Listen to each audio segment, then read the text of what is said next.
having a panel, but she's trying to create the record that's going to be necessary for the battle to restore the Voting Rights Act, right? That's what she's trying to do, to create a record to restore the Voting Rights Act. So I have she asked me to moderate, and as you all know, I'm a preacher, but I'm going to try to moderate. And I have some very specific questions for the panelists. As you see here, this is being taped and live streamed because the goal of this, in other words, is to give her the kind of ammunition that she needs as the lawyers and others are fighting. So in a moment, I'm going to ask each panelist, if they would, for the record, to introduce themselves, their name, where they're from, what they're currently doing. And then after that, I'm going to open with the opening piece, and I'm going to have a question, but I really want them to introduce themselves first. I do want people to know that I have no intention of disrespecting anyone. I'll try to walk in a place of love. I apologize last night. I was not able to be here due to planes being late and trying to get here. Only part we want to do in this moment, that's all we want to do, is what she had asked for us to do. And because they had some trouble, we wanted to get this panel in. So I'm trying to honor what she asked us to do, and I hope that all of us do that as well. All we have to do in this, we need everybody on the field for this and where we are in this country now and in the days to come.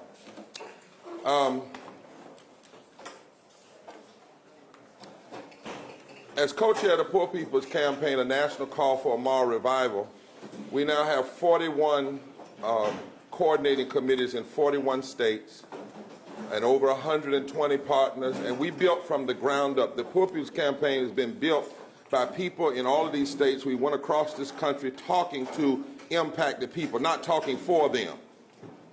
Because the goal, if you're going to build a movement, impacted people must build, a stage must be built for them to speak for themselves.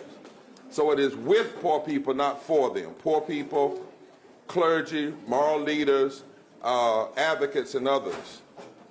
Last year, we had over 5,000 people engage in nonviolent civil disobedience in 41 states and District of Columbia over a period of 6 weeks, simultaneously at the same time. Historians have said it was the largest wave of its type in recent history.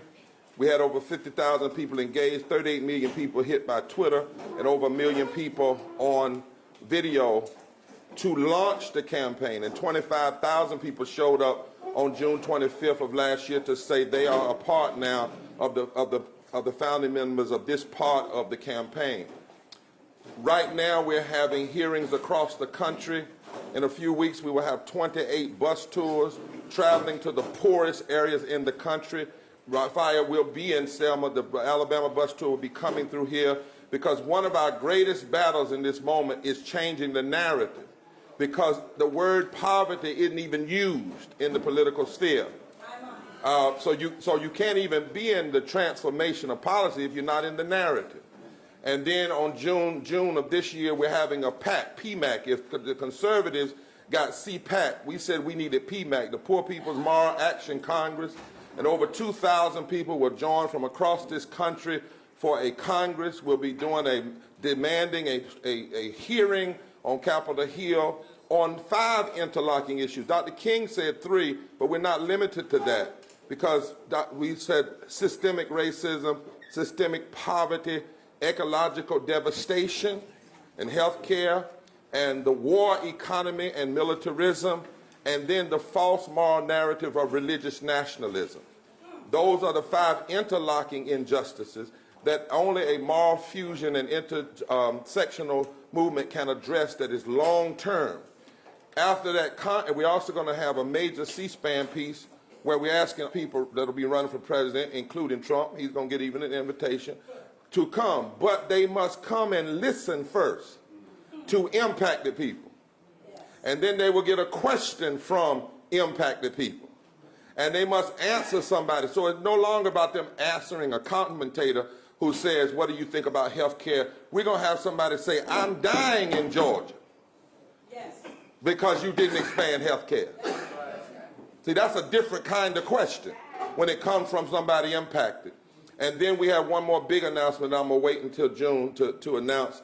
But this is serious business. It is about not just, for instance, with the governor in Virginia. We were there a few weeks ago. I don't know how many of you all have heard of Union Hill. Union Hill is a formerly slave-free community. Carter G. Woodson came from Union Hill. Dominion, a company, Dominion Energy, is now trying to put a major pipeline system in Union Hill that will spew out cancer-causing agents in Union Hill. They don't need it. They don't need the pipeline. They're not even going to make money from the pipeline. They're going to make money from building it. And what we said to the governor, we really don't even want you to go do an apology tour. Because if you're apologizing for simply 30-year-old pictures, you still don't understand what racism is. What you need, your first thing you need to do, if you're serious about saying, I'm not what those pictures said, is not to talk about reconciliation when there's been no conciliation. How you want to talk about reconciliation? There's been no conciliation. What you need to do is go to Union Hill and reverse your position, because you have stood on the side of the corporation against this black community.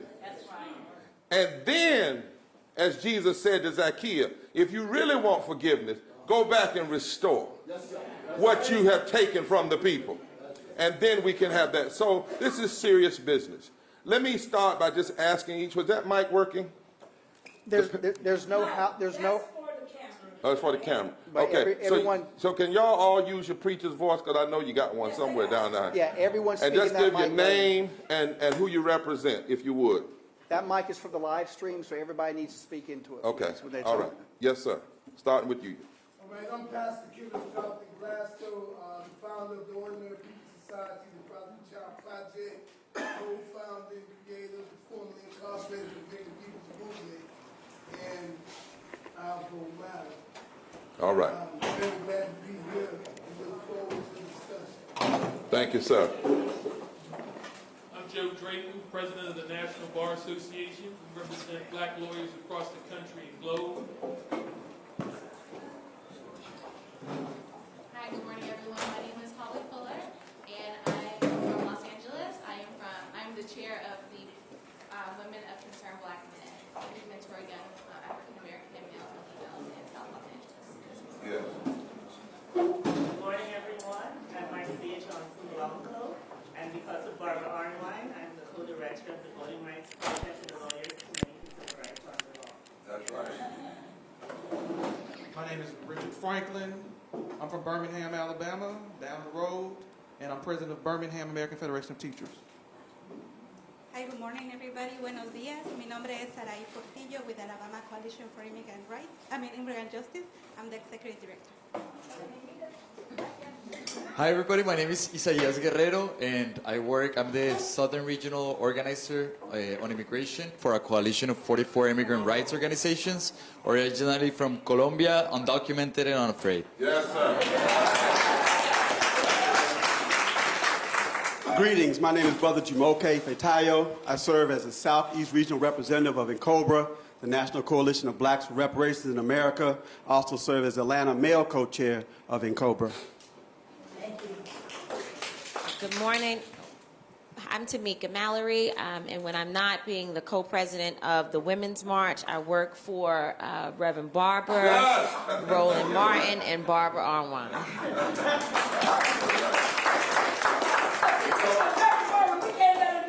No, they can't get away with it. That's right. Give up his name. All right. Now, I want to set a context.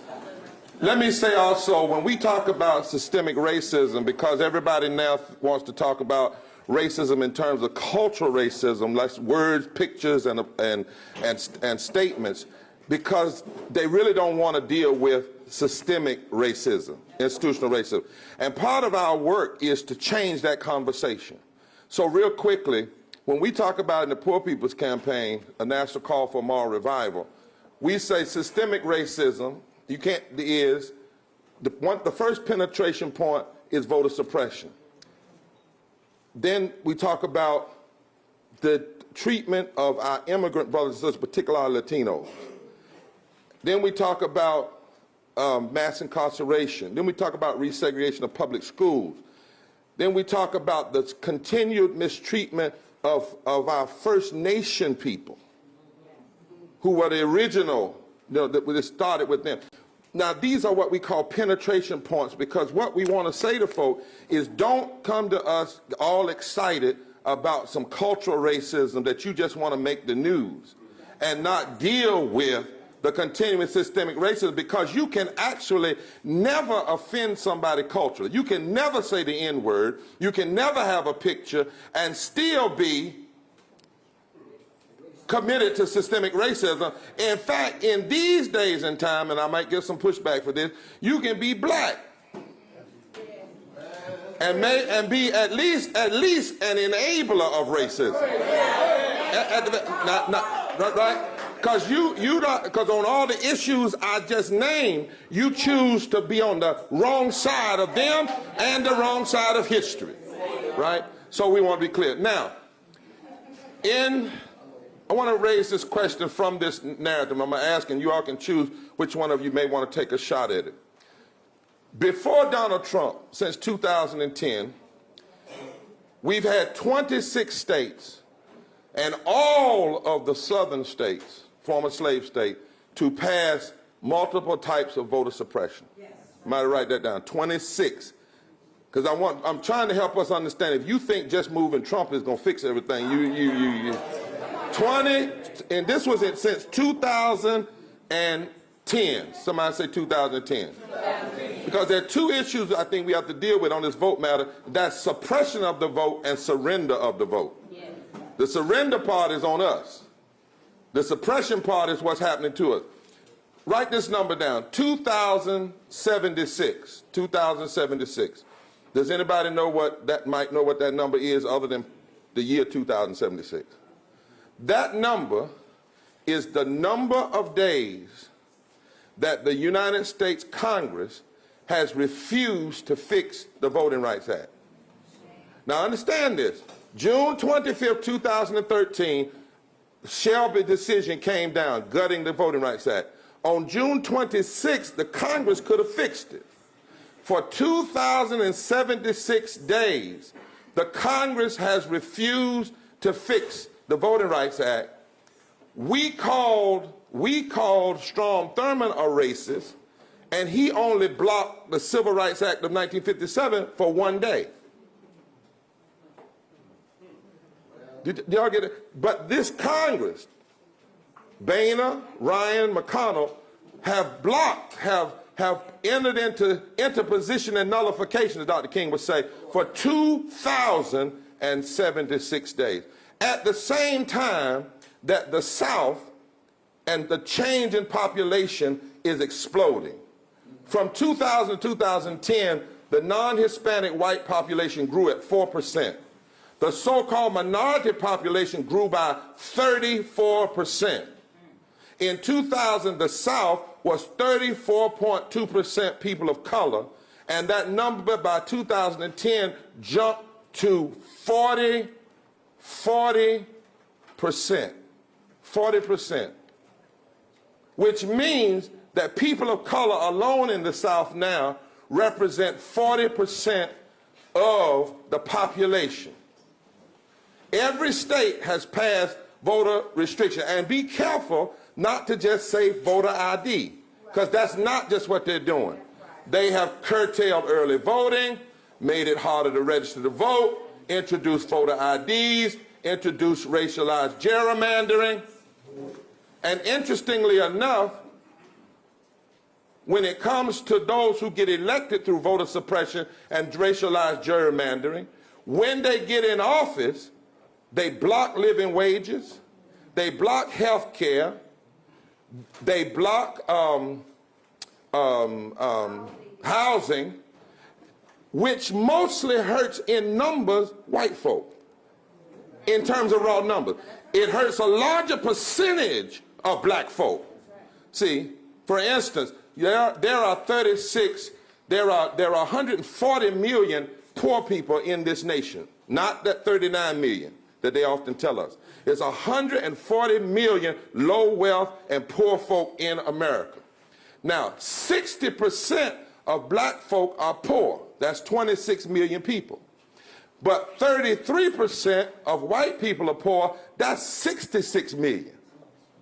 So in terms of percentage of race, 66% of our people are poor and low wealth.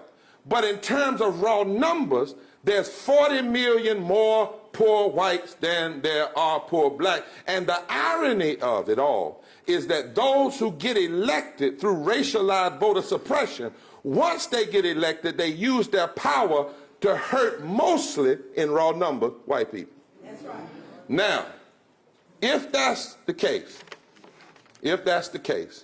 and if it's the case right here in Alabama, Reverend Jackson and Fire talked about Selma, but also right here in Alabama, I just pulled this just a minute ago, is that we should know that right here in Alabama, 45% of the people in Alabama are poor and low income. Notice I didn't say black, I said 45% of the people. That's 2.1 million residents. 53% of all the children are poor. That's 500,000 plus. 47% of all the women, Tamika, in terms of the women, are 1.1 million women in Alabama. 60% of people of color, 976,000, 37% of white people, but that's 1.1 million. At the end of the Selma to Montgomery March, Dr. King said, every time there is the demographic possibility of poor whites and poor blacks forming a coalition of voters that will transform the society, the white racist aristocracy sows division because of their fear of another Reconstruction where black and white people come together and address what's going on. Now, if this is the case, this is where we are, Democrats don't fight for the South, amen, and Republicans push voter suppression. Here's the question, and I'd like to ask a couple of you to raise your hand to take this. What must we as the movement do if we can't depend on the parties to do it when it comes to maximizing our vote? Is that a good question? Can two of y'all you want to take a shot? I need some hands. Okay, 1, 2, got to have a sister. All right, 3. Y'all take a shot. Take about a good minute and a half, 2 now, because we got to run some more questions and hit this. All right. So first and foremost, what we did was, I'd like to give a hand to Ryan Haygood. Ryan Haygood over there, when I first started, stand up, Ryan. When I first started, well, the teaching was talking about earlier about when she was talking about disenfranchisement, and when she first started it, it wasn't romantic and sexy. That's right. Wouldn't nobody help us and all that. Back in 2001, 2, and 3, I started going inside jails and all. We started taking it up on ourselves, from jail, from prison, to start learning how to vote ourselves. And the reason I applaud Ryan Haygood, because he took the time to get in the dirt with us, come to jail and prison with us. In 2008, we ended up, after that 6-year fight, we ended up winning the voting rights where they could vote out of prison in the state of Alabama because of me and Ryan Haygood's lawsuit. You got a lot of people that say they was there. Me and Ryan ain't see them. So what we have to do is take it up on ourselves, like we did, that we all count, that we need to be in there. So that's why we formulated Our Vote Matters. And the reason that people are not voting now is because I blame it on the babysitter. That's the internet. We give our children these phones and these electronic games, and that's their new babysitter. And what they're doing is programming them. So when they look up to Jesse Jackson or me or Ryan or my brother or somebody else or my son, when they look at us as their heroes and their idols and somebody to look up to, they'll put something bad about us. And it takes away their role model, takes away their hero, and then they don't want to vote. So what we have to do to close it in is we got to start reprogramming our children. How? By communicating with them. Jesse and them didn't have Twitter, Facebook, Snapchat, Instagram, none of that, but they had communication amongst each other, and I think we done got away from that. That is a powerful point. The next question, and before you go, listen at this, you all. In Alabama, over 266 felons, including 144,000 black voters, were disenfranchised. Just hear these numbers. This is why your point is exactly right. Who's the next person? Say who you are for the camera. This is Marcia Johnson-Blanco with the Lawyers Committee. While we're waiting for Congress to act, we need to pay attention to how our vote is being taken away. Voter purges. We need to verify our voter registration because we have not only elected officials, but also private organizations like the Public Interest Law Foundation that's taking away our names off the voter rolls. So we need, even if you register to vote, call, check, make sure that you're still on the rolls. So when you show up to vote, you can. They are consolidating and closing polling places. We can find out about this before it happens by attending elections meetings and learning about when they're planning to do this and speak out against it. When you speak out against it, it helps lawyers like us to be able to fight and say they did this against the will of the people. We need to pay attention to how they're counting our ballots. Because sometimes we get a chance to vote, but if we vote absentee, they're rejecting it because they're now signature experts and they claim that you're not who you say you are when you sign the absentee ballot form. So you need to pay attention to how they're counting our ballots. You show up to vote, they say you're not on the rolls, here's a provisional ballot. But will that ballot count? Were you in the right precinct? Are you following up and making sure that they count our ballots? And lastly, there are two very important bills in the Congress right now, the For the People Act, to push back against the barriers to the vote, and H.R. 1, and the Voting Rights Advancement Act, which was introduced by Representative Sewell this past Tuesday to restore the full rights under the Voting Rights Act. You need to call your members of Congress and make sure that they're voting for this bill, both in the House and in the Senate. We need to put the Voting Rights Act back at the forefront of when we talk about the need to fix voting in our democracy. Well, wait a minute, Marcia. You need to tell people about election protection and how to connect. Okay, and how do you verify your voter registration? How do you let us know about the problems you're facing when you go to vote? 866-OUR-VOTE is a nationwide hotline that you can call and let us know if you need information about your voter registration, but also if you encounter a problem voting. On Election Day in 2018, we brought 4 lawsuits on Election Day to make sure that people can vote. So get your information, and we're here to fight for you on Election Day and also after Election Day. So I'm hearing first, we got to communicate, we got to make sure, we got to go into places that people are being disfranchised, especially when the laws change.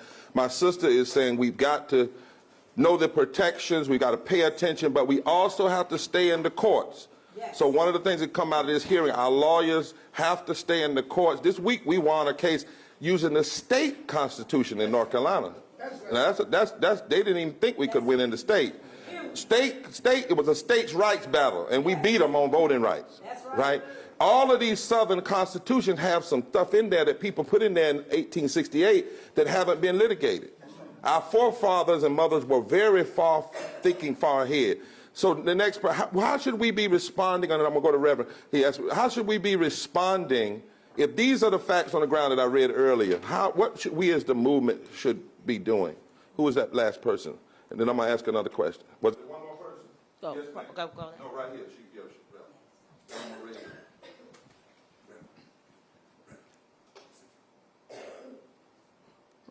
Richard Franklin, being with the union and being an African-American male and being from Alabama, it brings tears to my eyes. First, I think we have to tell the truth.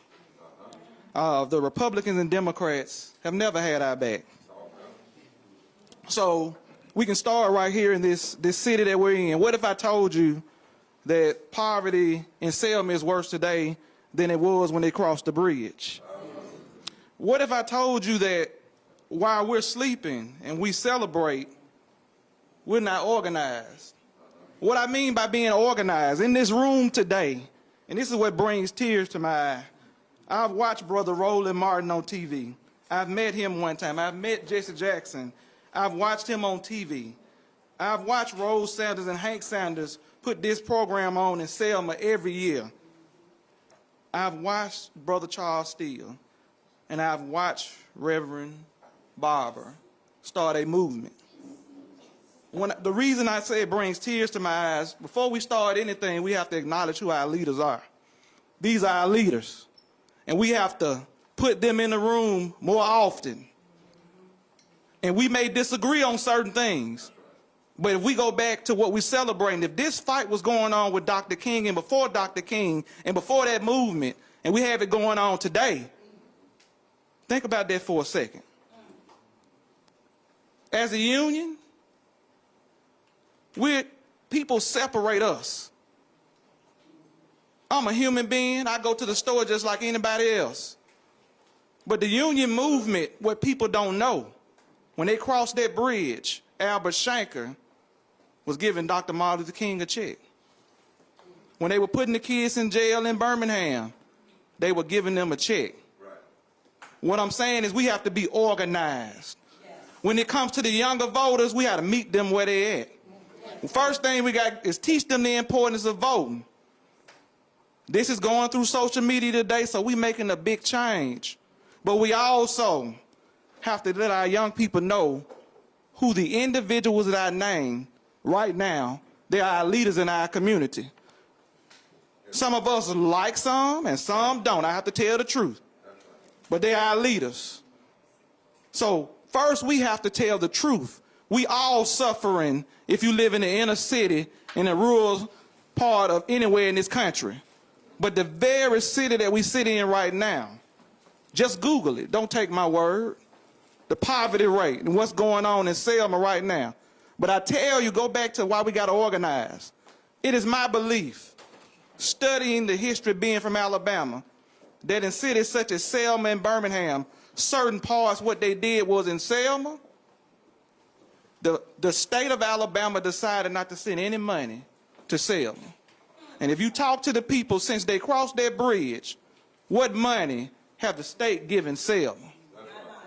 And we have to talk about that going on throughout this country. I just want to say that we have to organize first. That's a powerful point, organizing. A lawyer staying focused, coming together, being able not to have to agree on everything. We don't make perfection the enemy of great, right? All right, and communication. And I got 3 more questions. Reverend had he wanted to say this point. My point is, that was the time you pulled against Alabama football team playing USC. It's not.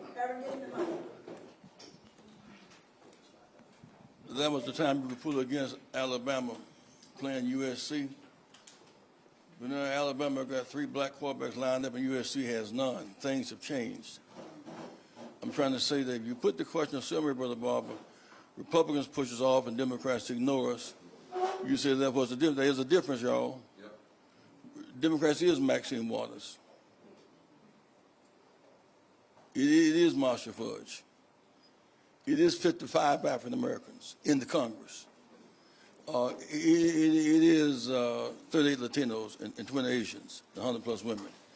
We have transformed that situation in the last 6 years, really. So it's important that we don't, well, the difference between, I mean, one time Nixon had a threat that went like this. Nixon, I'm a racist, Humphrey's a racist, what's the difference? You voting for racist. We bought that. The difference between Humphrey and Nixon was miles and miles apart. Don't confuse, I'm not going to vote for Hillary or Trump because Trump asked the right question, what is it going to do for us? Many blacks voted for him or stayed home. Be clear, this time around, Trump is a fascist to the right. Not good for anybody, including himself. And so my second point would be simply this. Things are changing so fast. I was asked for an outside, and I'll let you go, Barber, about desegregation. You know, we got about 10 blacks in the Congress now with majority white districts. That's right. We're changing stuff. Don't confuse yourself. We got black in the Senate from New Jersey and from what was the Senate? California is Attorney General. There's Scott from South Carolina, but the other senator, Kamala. My point is, don't leave here with a broken spirit because you can't figure out everybody. We are winning this one. We are winning. We are winning. Don't let these, in Trump time, we beat Trump at the height of Trump's power. Come on, Doc. We won. We took the House back from at the height of his power. Get all the cameras, all the lights, all of them. We beat him. Last point is, quit talking about poor white people. Folks who vote for Trump are rich people. That's right. Average vote was $64,000. He gave the rich people the tax bill and gave poor people the left leg. Trump's base support is Wall Street in Silicon Valley. Trump's base is rich people. Poor people are being used by him. They're the locked-in minority. The tax base, the tax cut did not go to poor white people or poor anybody. Thank you, Mr. Reverend is exactly right, and that's why one of the things we got to do is we have to make sure that we're building, that's what I was trying to get at, building the coalitions. Yes. And not writing people off. My point, for instance, about Republicans, they come south, right? I'm got to get the pound. They come south hard. They put money in the South. We're going to have to help Democrats understand not only can we find a blue wall that goes around the South is primed to rise again in the right way. Right. That's what I'm talking about. And the numbers tell us this, right? Even with the voter suppression. I'm going to go to those numbers in a minute. I want to get ahead on that question. But that's the point. So it always has taken a movement to push parties. Parties never get them by themselves. Even good parties, even good people. They have to be pushed. That's what Selma was about, right? Lyndon Baines Johnson said, I don't want to do it. Selma, the Montgomery, they made him do it. People that got elected not to do something ended up doing what they were elected not to do.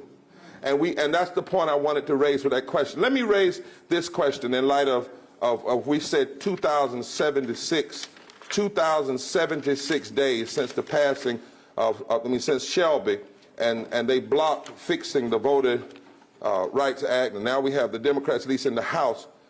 But what should be I want somebody to take this question, what should we be doing, particularly tomorrow, since Republican and Democrats will come to Selma, congresspeople, and say they love civil rights? What is the one, is there anything we ought to be asking and demanding tomorrow? Is there anything we ought to act up a little bit about tomorrow? Is there anything we ought to be pushing for tomorrow? Since it's been 2,076 days since the Congress could fix the Voting Rights Act and stop these legislators from passing these bills, and we have to win 4 and 5 years later in the courts. Got a couple of people to take on that. My brother right here and Sister Mallory, who I work for. Joe Drayton, President of the National Bar Association. I'd be remiss if I didn't acknowledge my wife and daughter and Tanya Clayhouse, who chairs our civil rights section in the National Bar Association. And being here, feeling the energy, it's fantastic. But I do want to say, to answer the question specifically, is do you respect the right to vote is the question. Because if they respect the right to vote, we'd have the H.R. 4 bill done if they respected the right to vote. What kind of legacy do they want to leave, right? They've been on the watch when we don't have the guts to provide the constitutional life to the Voting Rights Act of 1965. So that's the question that we should raise and pose and say, it's a failure of your leadership. When we look back on history, you have made this history and you have put this mark of negativity on us. I want you to drill because you have on to something. So what do we do tomorrow when folk will come here tomorrow? Congressperson. Tim Scott came here 2 years ago. I asked him, he said, no. I said, well, then why are you in Selma? I mean, really, how do you claim to love the folk that marched, but then you won't fix what they marched for? So I want you to drill. What should we do tomorrow?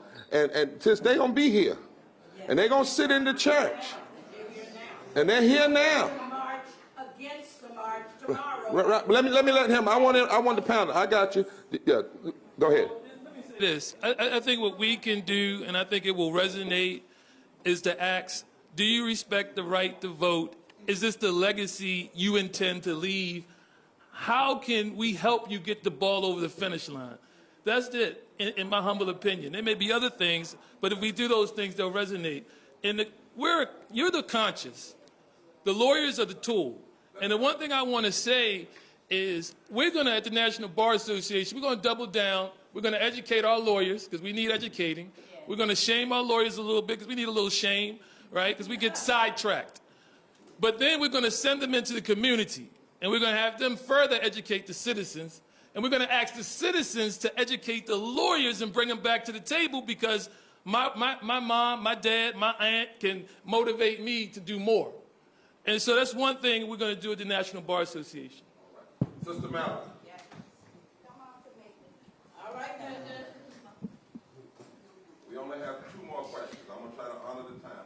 Thank you so much, Reverend Barber. And I just have to keep saying that it just feels so good to be in this space right now. It really does.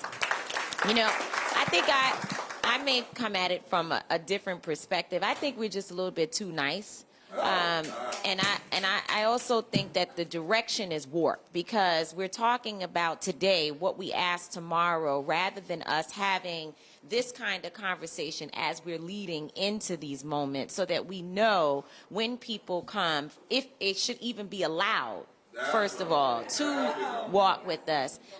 There should be a commitment. They should not just be allowed to just assume the position. We ought to have some prerequisites for even coming down to Selma that, you know,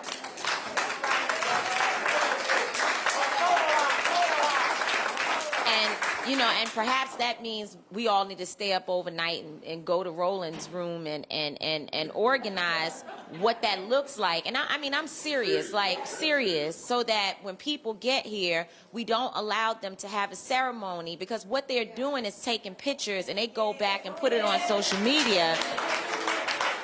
And they have people believe that they support our interests, and they do not. And I think that one point that has been made here is so powerful in terms of us getting in a room and having a real conversation, even with our own leadership, because we are also playing into and allowing this to happen by having certain leaders walk with, embrace some of these folks in order for them to get the photos for their social media as well. And meanwhile, the rest of our people are being left behind. And I think we have got to start. That's why they don't really invite me to things, and that's okay. It's all right. But we've got to start calling even our own people out and saying to our own folks, even you won't be invited to come back if we continue to take this posture that we're bending over and allowing people to have their way with us, because that is exactly what I see happening. It's what I see happening. And I think that. Let her finish, and I might raise a question.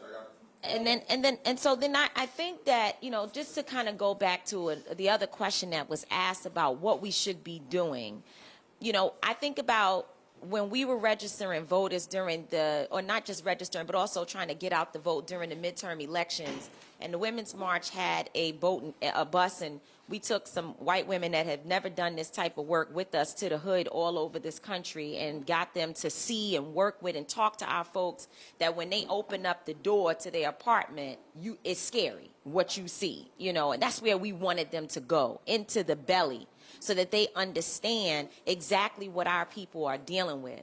We were not bumping into folks in those areas that were down there with the resources to get our people out. So where the money is going, where the resources are going for voter registration and voter turnout and all of that, those people were not there to continue on your street, Kenny. They were not there in those communities. Now, there's sometimes when I go into certain communities to register folks, when people invite me to come and do a speech and I get to put my cute clothes on and show up, everybody is knocking into each other to get to those doors. And those are basically people who have had 3 or 4 knocks by candidates, by organizations, but in the belly, in the hood, in the real hood where our people are really, really struggling, people are not showing up there. They're not really doing the work. So when we ask the question, what should we be doing? I think that has to be the first focus. They have to be at the top of the list. And then we sort of work our way down from there.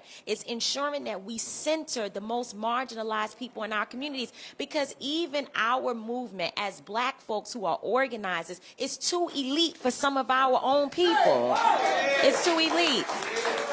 And we have the tendency to want to challenge white women and other folks about how they don't include us. The feminist movement, we as black women have been very clear that we felt abused and excluded from the feminist movement of the past. But even when we look at what our legacy organizations are doing, where are the links? Where are the deltas? Where are the AKAs? Where are all of these different groups, of which I am a link, and I support very much the organization organizations that I'm a part of, but we are not walking the street and with our boots on into the communities where our people are really hurting. So I think that the question, we're asking the question too late and in the wrong direction.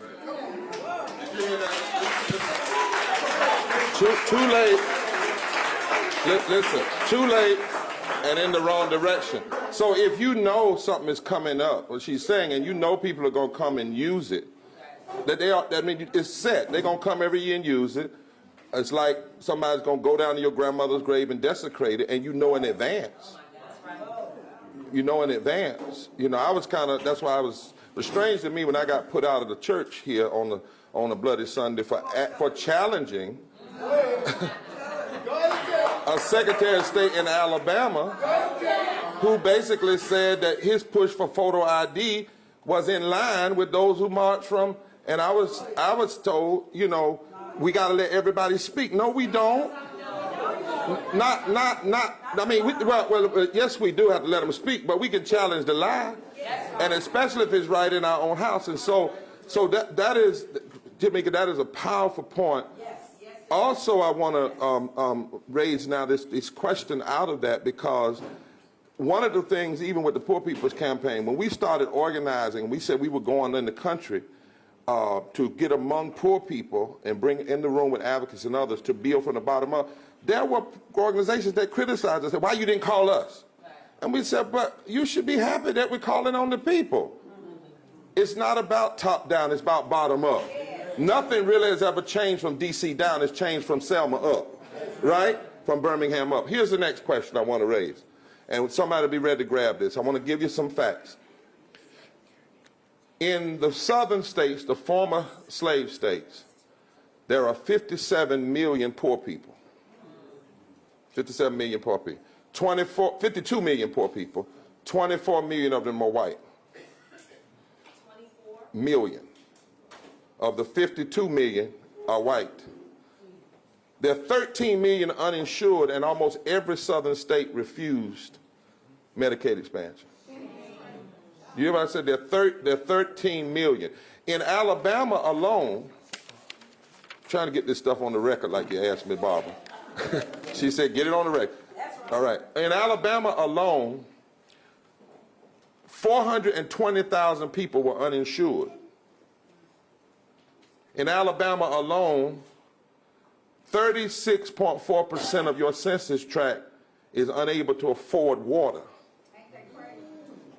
I was here last week in Loudoun County, where there's a community in Loudoun County where 3 times a week the city sends the septic tank pumping trucks into a community to pump sewage out because it's overflowing back into people's yards in a black community today, not yesterday. All right. In Alabama, there are 3,800 people who are homeless. In Alabama, you have to work 82 hours at the current minimum wage to possibly afford a 2-bedroom apartment. That's why we don't need a staggered raising of the minimum wage. We don't need a minimum wage for the South and one for the rest of the country. Because even at 15, you're $5 under what it ought to be if it kept pace with inflation since 1968.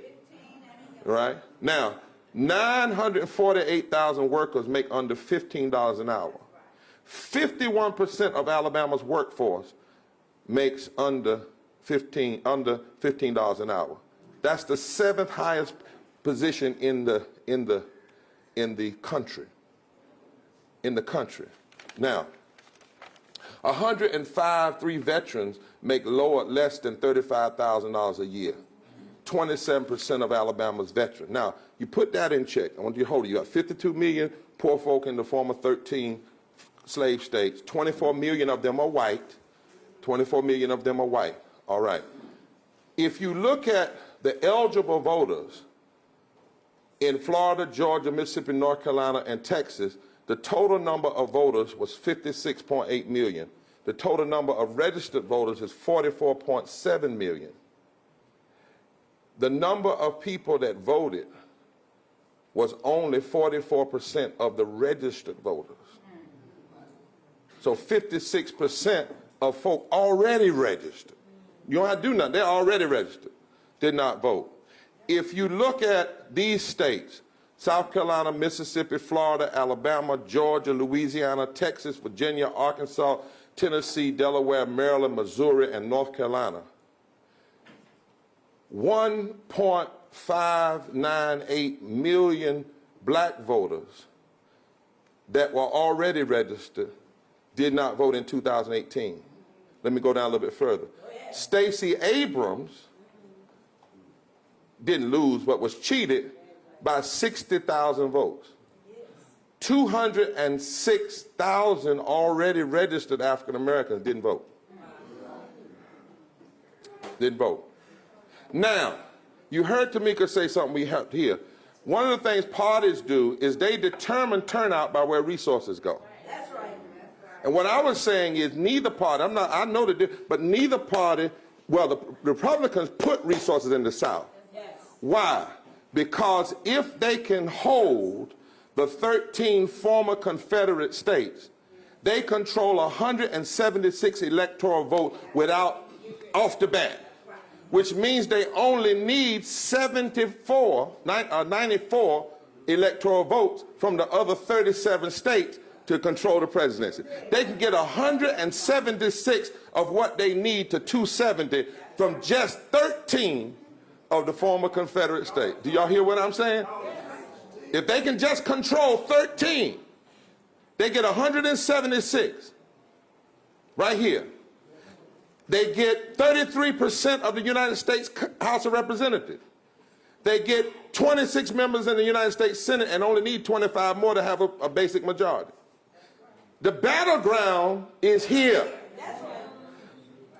My question is, in light of the facts of poverty, and in light of the facts of voter suppression, in light of the fact that voter suppression and those who suppress the vote hurt particularly those in poverty, what should we be doing regarding the registered voters?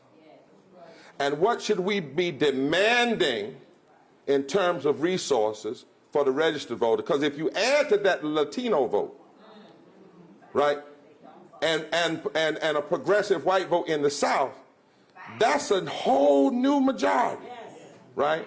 What should we be demanding, and how should we build coalitions in light of these facts? So I got some people that haven't spoken. Who hadn't spoken? I got, bam, all right? My sister in the middle. My brother, do you want to tackle this one? I've got another one after this. All right, you're going to wait till the next. All right, tackle it, my sister. We got two sisters. All right, let's go. Do you want to start first? Hello, everyone. Holly Fuller. I think as far as millennials are concerned, I'm really... Oh, sorry. I'm sorry. As far as a lot of millennials that I've been speaking to are concerned, they want to know, particularly African-American millennials, what is the Black agenda and how are candidates speaking to them? In particular, of course, we know it's important to vote, and we're very thankful for all of the civil rights leaders who have made that way for us to vote, but they would like to know, if I do vote Democrat, what is the Democratic Party going to do for me? How are they going to help me in terms of student loan debt? A lot of African Americans are in debt, about 40,000 to up to 100,000 or more in student loan debt. A lot of millennials are asking about reparations. They want to know questions and like, how can we take part in that? What are the candidates going to do to address that? A lot of them want to know about education, obviously. Most schools, public schools, white public schools receive about $23 billion more than a lot of the majority African American schools. So they want that to be addressed as well. So once candidates, I believe, start talking about that, in addition to providing resources for more Black-owned businesses and circulating the Black-owned dollar within our community, then they'll probably get more attention, and millennials will be more motivated to go to the polls and to vote. Sister, you just said something powerful. What she just did was twisted this thing. She said, maybe it's not that people are just lazy and don't want to vote, it's that they don't hear themselves in the agenda. If there are 52 million poor people in the South and the candidates aren't talking about what they're going to do about poverty, then there may not be a motivation. I mean, we can say all we want to, well, we ought to, we ought to vote. I understand that. But everybody, the middle class hear themselves called. The wealthy hear themselves called, right? But if people are uninsured, and that's what Stacey showed us. She actually showed her own part. You can run on what you believe. You don't have to be Republican light. You can actually get out there, be black, and talk about guaranteeing a living wage. You can talk about guaranteeing health care. You can talk about justice for the Latino community. You can challenge somebody when they say, you're a socialist, and you can say, well, if I'm a socialist, then Social Security is a socialism. And you can do that. And sister, that's a powerful point.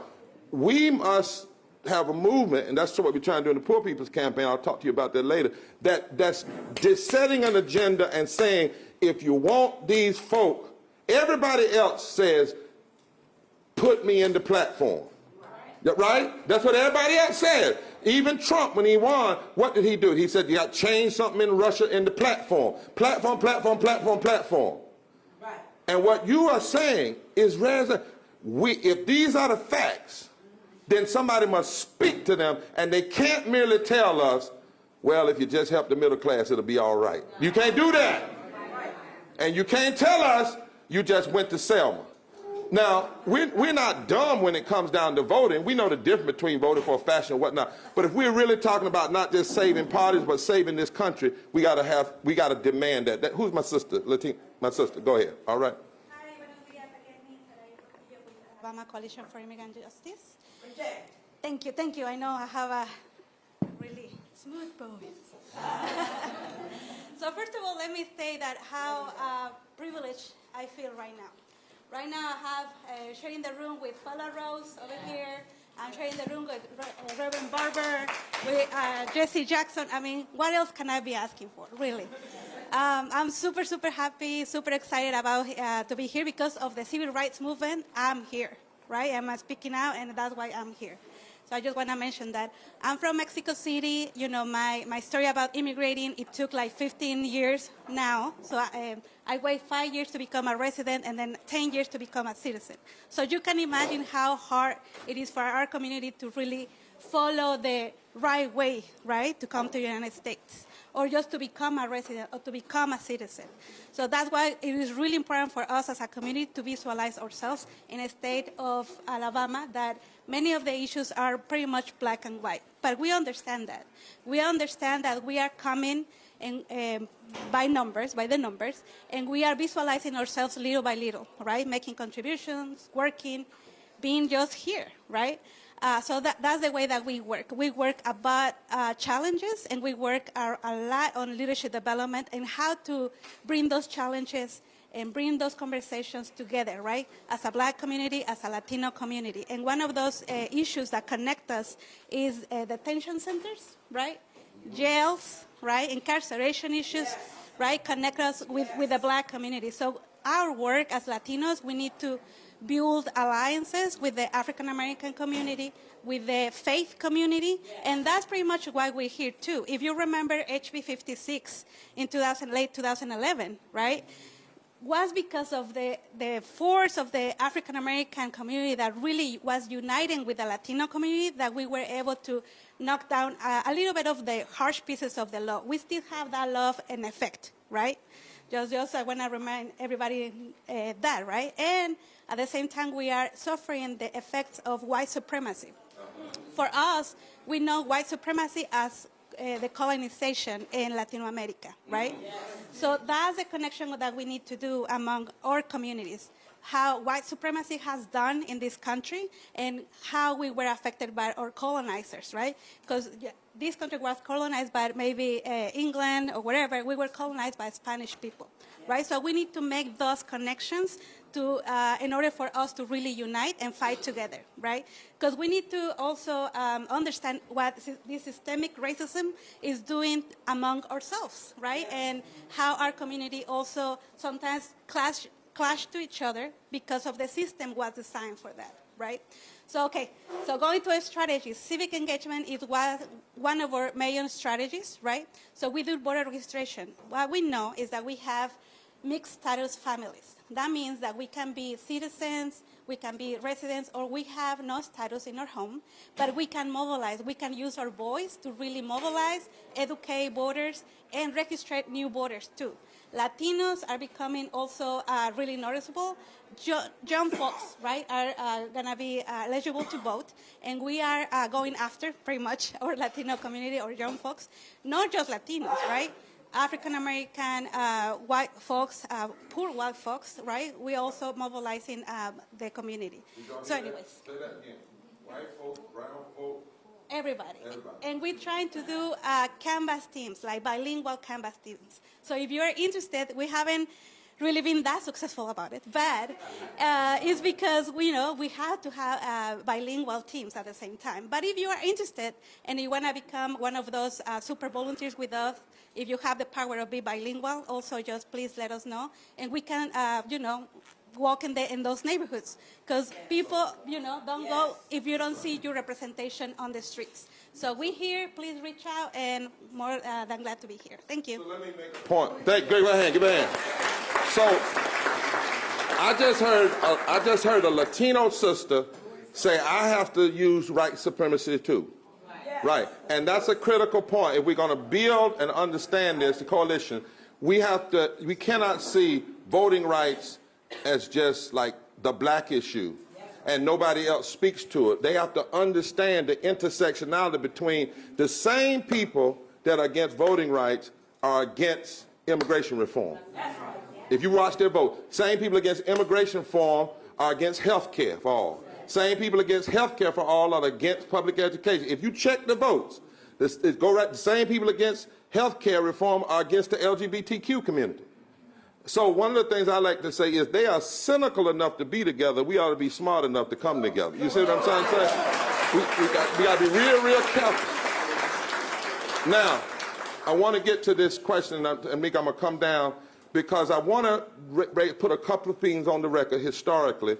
I want to raise one more question that I promised we would do. Then I want to do a closing piece. And then each one of you can have a 1-minute closeout. Speak to that camera as to why, the work that Barber is doing and the work the lawyers are doing, we have to support it. Now, the first thing is, real question. When was the first government shutdown in America? I asked that rhetorically because I want to say when it was. It will help us instruct us. 1877.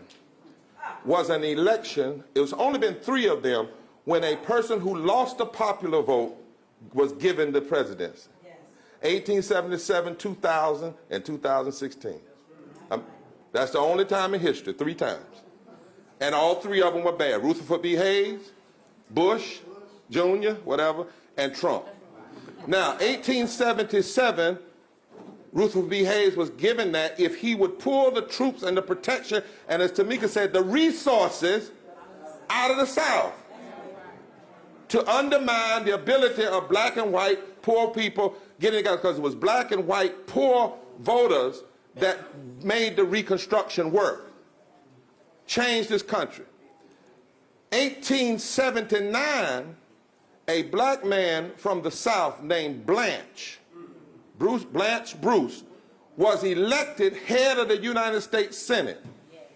And it revealed the continuing power of the black-white coalition vote.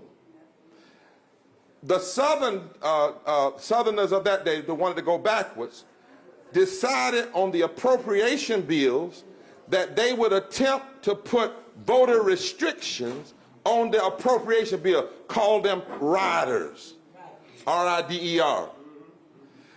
The president wouldn't agree to the riders, and others wouldn't agree to the riders, and so the first government shutdown was over voting. Hear me now. Was over voting. Was over the changing demographics. Don't you for 1 minute think this current shutdown was just about a wall.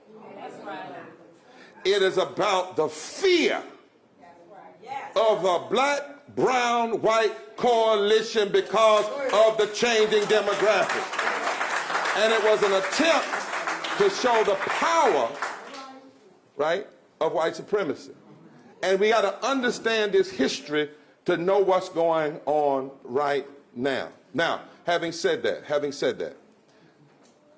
this is the question real quick. In light of all we've been talking about, the millions of the poor, and by the way, let me ask this question. Everybody can participate. Do you think if a group of Congress people have been blocking a bill fixing a bill that address anti-Semitism, that they would not be being called right now anti-Semitic? If they were blocking a bill that would address anti-Semitism, so why is it that they can block a bill fixing voting rights and we not calling them racist? Do you think, is that racist? If you blocking, I mean, you don't have a picture nowhere in blackface, and you've never said the N-word, and you'll take a picture with Barber Arnwine, but you're blocking. But you blocking voter rights. Isn't that racism? We are going to have to start using the term and call it what it is. Now, here's my last question, and I bet you everybody might want to get into it. We lost Georgia, voter suppression, Florida, voter suppression, even Mississippi, Mike Epps, voter suppression. But he also showed what happened. I don't know if you all know, Mike Epps won 4 counties that Trump had won. But he really didn't get any help. I guess I have to tell it, Roland. He really didn't get any help from the party. Can I talk about? Not really. Not the kind that should have been there. So here's the question. When,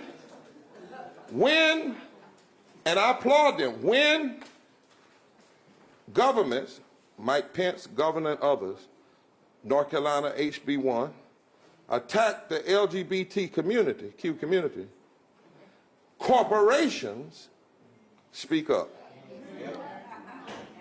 I just want to ask this question. What should we be demanding on corporations in states that are continually passing voter suppression law? Let me see. Anybody want to jump in there and grab that one? Huh? I'm just asking. Everybody else want to ask that? Okay. All right. We got 1, 2, and Roland. I don't know. Okay. All right.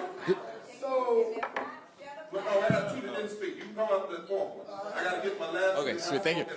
All right, so again, my name is Isaías. Also an honor to be here. I came to the movement by being undocumented, by seeing my father get arrested and almost deported, and seeing people in Indianapolis being able to come together and organize a protest and a campaign around it.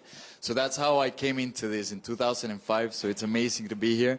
2010, we accompanied friends that walked from Miami to DC, pushing for the DREAM Act, and then seeing that even if we were able to get our stories out in the media, that wasn't enough because we didn't get the DREAM Act that we wanted at that time.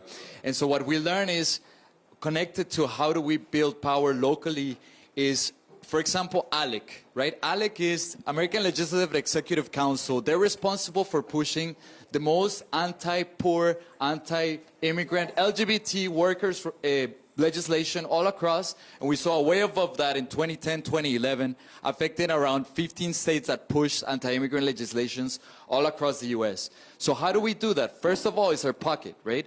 Where do we put our money? We cannot keep giving corporations this money. We cannot keep putting our money in their banks. That's why credit unions, basically, how do we invest locally? But second of all, I think it's also, how do we give the voice to those directly affected? Let me give you an example. Undocumented youth in Knoxville, Tennessee, came out and door knocked over 2,000 doors with their friends and their allies, and were able to get one of the worst anti-immigrant state legislatures out of the state legislature in Tennessee.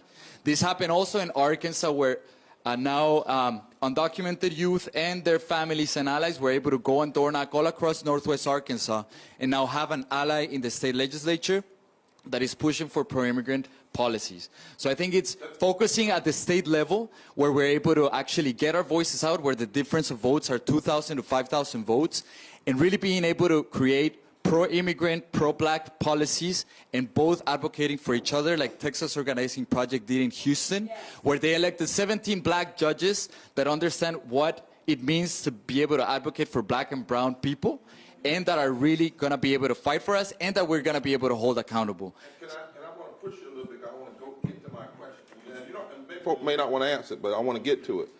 Because we knock doors, and I get that. And I'm going to keep saying black, brown, and poor white, because I'm telling you, if we don't start talking like that and understand, and because we're leaving a whole block. I've been in Eastern Kentucky with the Hatfields and the McCoys. I've been in Harlan County, Kentucky, that was 89% white, and we're organizing up there now. I've been in a county where it was 99% white, 89% Republican. They now have a branch of the NAACP and are more radical than some other folk in North Carolina. My point is, Dr. King said, it is this, everything that's being done is against coalition. It is not against just one group of people. It is against the ability of those people to build coalitions. You win by coalition. You can raise hell by yourself, but you win by coalition. I wish am I right? You win. Don't have no mythology that we did all this by ourselves, right? Now, but my point is, and it's hard doing coalition to make it's hard, but you can find a remnant. There's always a remnant. But I still want to push my question. Yes. Every time, and rightfully so.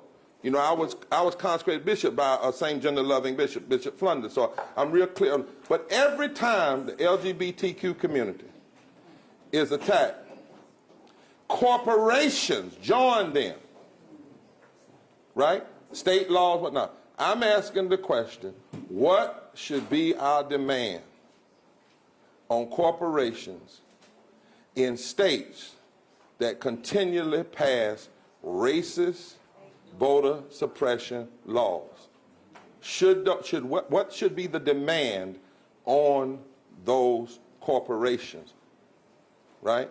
That's what I want to push on. You want to try another shot at it? And then go to my man, and we got to go. Reverend Barber, before we do that, Sister Fire, we raised $827. I need everybody to go in their pocket and pull out another $2. Let's go to 1,000. Well, the 1,200 has been done. If you want, it's been done. Now, if y'all want to add another one, go ahead. All right, then. Yeah. Because, No, I told Reverend if they put in what they put in fire, and we got the other 1,200. we got 20. So you got 2,000. Just get in here. Yeah. But y'all keep giving because it always. Yes. All right. You can cash out $2. You would like to cash out $2? Can we finish? I want to honor because I was talking about this a minute ago. If y'all hold up, we'll get the money before folk leave. I declare we'll be on fire. Come on, my brother. All right, so as we're able to organize electorally, I believe one, corporations should not be allowed to be able to push for bills in their interest, like ALEC does in state legislatures. So that's one that should be illegal. And second would be we should just tax them to be able to provide what is needed in terms of the basic needs of our people. So like, how can we make sure that corporations will be taxed so that that investment and the taxes that they're not paying will go into our communities? And second would be coalition building around budgets. We just had $5 billion being put together, taking away, cutting services for after-school programs to go into the wall and to further interior enforcement. Okay. So. I got your point. That's a push. My brother, tell me who you are. If you want to try that question, try it. Yes, again, my name is Brother Jumoke Fetayo, representing in Cobra. You know, What's wrong? Put the mic up so the people in the stream can hear you. closer. People alive. Is that better? Yes, thank you. All right. So there's a part of me in this setting that feels a little uncomfortable. And it's because of my background, but there's another part of me that still is affirmed by being in this group. I say that because, for example, my father was in the civil rights movement and still is an activist today. Earlier today, Jesse Jackson was here before Jesse Jackson ran for office, he set up a think tank. My father ran that think tank. My father's name is Hobart James. And also, you know, other links I have, when Fire Rose came out of law school, the first job she got in the movement was working with my father. So I have the civil rights background. When I graduated from college, I started working with SCLC, and you know, and also worked with the the Federation of Southern Cooperatives. But then there's another part of me that stands on the Cultural Nationalist and Black Nationalist Foundation. And so a lot of times when we have these conversations, it doesn't necessarily resonate with me. That's why I hesitated to jump in terms of voting rights. Because to me, ultimately, everyone has to make their own decision. But I think ultimately we have to look at what's called self-determination. And perhaps, you know, they say Martin Luther King asked the question, maybe I'm trying to integrate my people into a burning house. That's right. And so we still think that question is relevant today. And that perhaps what we need to consider is those who are voting rights. We have something in the Black Nationalist movement that's called plebiscite. A plebiscite, meaning that we as a people determine if we want to stay a part of this United States or create our own nation or go back to Africa, or all three of the above. And so it's on that I stand and sit here at this platform again and feel my sister Nkechi's like, did you go there, Brother Jumoke? She also comes from that foundation as well, you know, and I appreciate her as one of my elders in this movement for reparations and in Cobra. So in terms of, I'm trying to answer your question specifically, and again, I want to thank Reverend Jesse Jackson for speaking reparations into this, space, and other people that have raised it. You know, Kamala Harris and Bernie Sanders and them, that question of them being asked reparations didn't happen recently. Roland Martin asked presidential candidates way back on the question of reparations. Isn't that right, brother? That's right. So in terms of those corporations, to me, the obvious answer is reparations. Reparations. Even you, Reverend Barber, you know, you mentioned the reconciliation piece. You know, in the Christian tradition, as I understand, and again, that's not my background, but I understand there's something called repentance, reparations, and then reconciliation. That's right. All right? That's right. And people want to skip over the reparations part. They want to deal with the repentance. Sometimes they want to deal with the apology and I'm sorry, right? That ain't repentance. That's right. That's right. Right, but they don't want to deal with the reparations part that gets to the reconciliation part. And so this reparations question is very serious. And we are moving this reparations piece. And so we invite you to get more involved and to study it and to be more and to get on board with this reparations movement. This is something that must happen in this country. It's the only thing that's going to make sense for this country to continue to perpetuate itself. If that doesn't happen, I don't know what the outcome of this country is going to be. One of the things I'll just say in closing, and I assert this, and I invite anyone to come up and challenge me after this presentation is over, that reparations holds the best framework for addressing any problem, any problem, and any issue in the African American community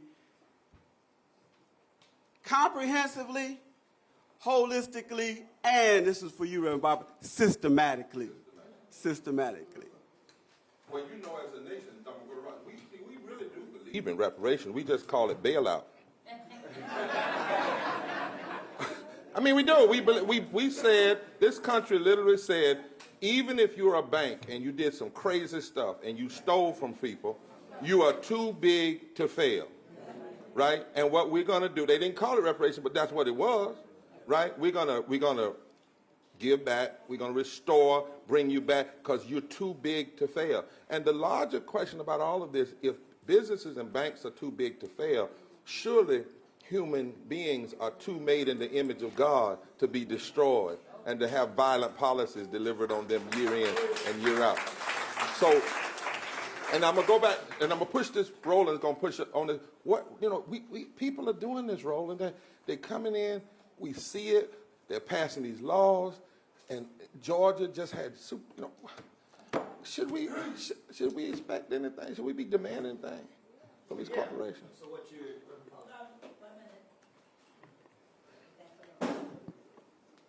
So what you're dealing with still is a function of whiteness. So what's happened now is we still view that if you're discriminating against African Americans, it has to be a hood or a cross.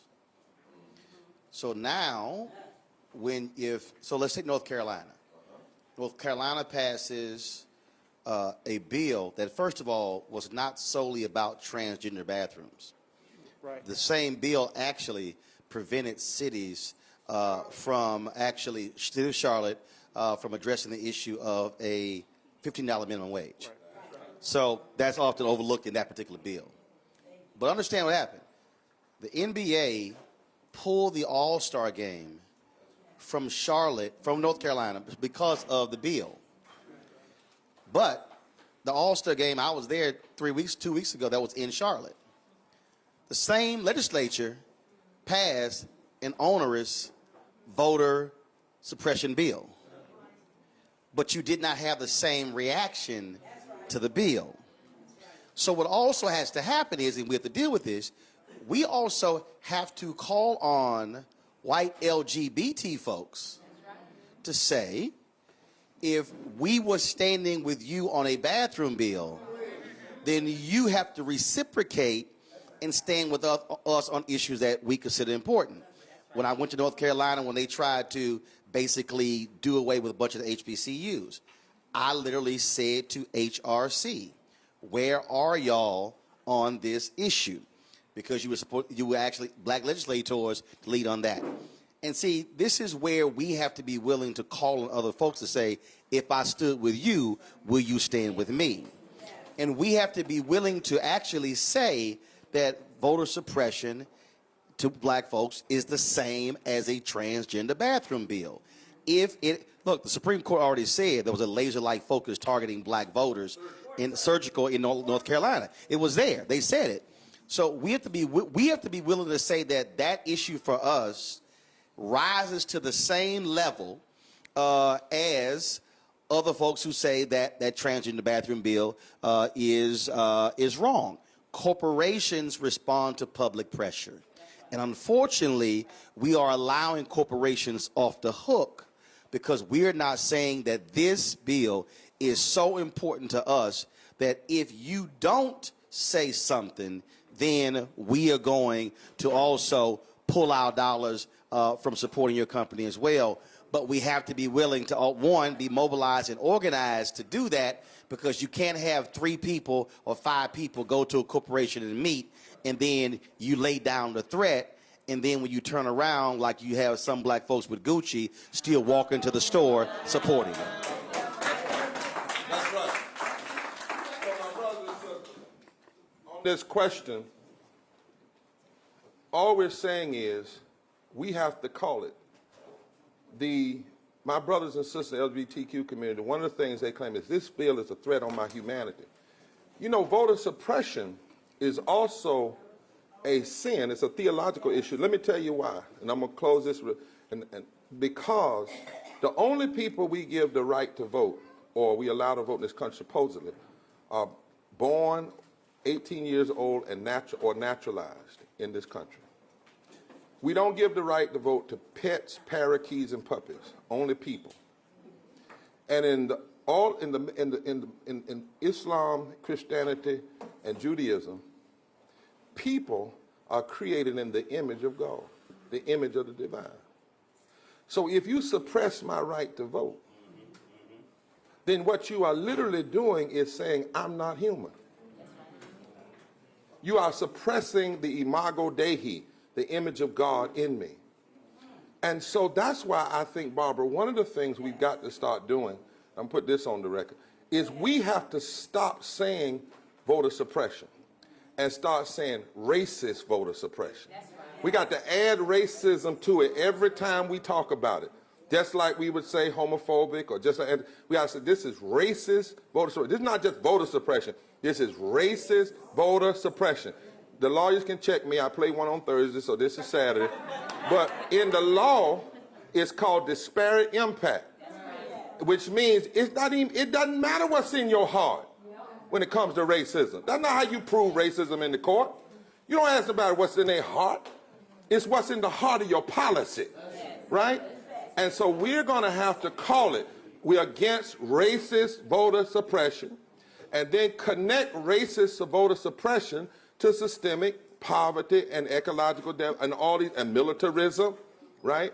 And those things, and connect them up so that what happens is we are naming it, we are calling it, because we've got to transform the conversation about what racism is so that we make some of this stuff toxic. See, voter suppression, no, it's racist voter suppression. It's against the Constitution. It's constitutionally inconsistent. It's and morally indefensible, and it's economically insane. That's what it is. It's racist voter suppression. The last thing I wanted to mention today as we go into this, I always like to leave a little history note, as Reverend said, so that we have some hope in the room. In 1850, around the 1850s, a Supreme Court justice was forced onto the Supreme Court that shouldn't be there. There's no reason he should have been on the court. But a president pushed him, a bad president, pushed him on the court, got him there, got him through the committee. Everybody knew he shouldn't be on the court. His name was Justice Taney. Inside of a couple of years, he becomes Chief Justice. He presides over the Dred Scott decision. Should have never been on the court. Kavanaugh, shouldn't have never been on the court. Should have never been on the court. Right? Right? Gets on the court, becomes Chief Justice. He's a staunch slave man, all of that racist. And he presides, and they come out with a decision that a black man has no rights that a white man should ever have to honor. 2 months later, after that decision, May 1857, Frederick Douglass is asked to comment. What do you say, Frederick? They just said, that nothing applies to you. Your humanity means nothing. Everybody was saying, because of this president and this Supreme Court justice, it was over. The abolition movement was over. The movement was gone. Nothing they could do. Frederick Douglass is asked to speak about it, and he says these words, and we need to hear them. He says, sure, the court has said this, the Supreme Court, against the black man's cry for justice, but you cannot, thank God, close against God the ear of a sympathizing world, nor shut up the court of heaven. All that is merciful and just on earth and heaven will despise the edict of Taney. Now, this decision is monstrous, and it is evil. Now, but then Frederick says this, if it were at all likely that the people of these free states would tamely submit to this demonical judgment. You see how the language he's using? We got to get back using some of this language. God, we got to stop being so nice, right? He says, if at all the people of these free states would tamely submit to this demonical judgment, I might feel gloomy and sad over it. And possibly if it might be necessary for my people to look for a home in some other country. This is Frederick Douglass, 1857. But as the case stands, we have nothing to fear. Talk, Frederick. He said, in one point of view, we, the abolitionists and colored people, that's coalition, should meet this decision, unlooked for and monstrous as it appears, in a cheerful spirit. What are you talking about, Frederick? Cheerful? Listen, he says, as I close, this very attempt to blot out forever the hopes of an enslaved people may just be the necessary link in the chain of events preparatory to the downfall and complete overthrow of the whole system. Y'all didn't hear what I said. He said, the whole history of the anti-slavery movement is studied with proof that all measures devised and executed with a view to ally and diminish the anti-slavery agitation has only served to increase, intensify, and embolden that agitation. I want to just suggest at the end of this that all that's going on, Trump and his lies about voting and all in these states and the voter suppression, maybe this season we're in might be the last link in the necessary chain of events, Lord have mercy, to lead to the kind of coalition and resistance in this moment for the overthrow of the full system of racism. Because the truth of the matter is, every time there has been an attempt to stop justice, there's always been a people that instead of stopping them, it emboldened them. It emboldened them. It emboldened them and increased their agitation. I suggest today we ought to be emboldened. And I suggest today we ought to be agitated. And I suggest today we ought to come together. Lawyers, sue like hell in the court. Those of us that can't go in the court, march and protest like hell in the street. Push our legislators and our congressmen. For this might be the moment that was necessary to wake us up again. God bless your heart.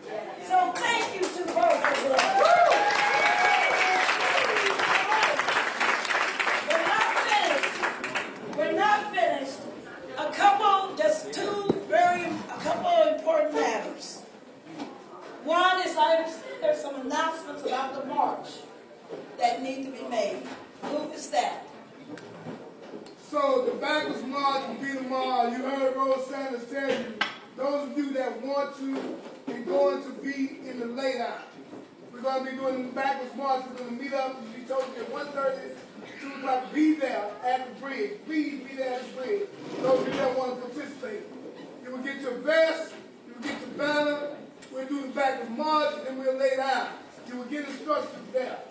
Please be there then. They will be breaking out Brown Chapel, and you will be coming with us. Karen right there, you can see Karen. See Rodricia right there. Please sign up. We need your commitment.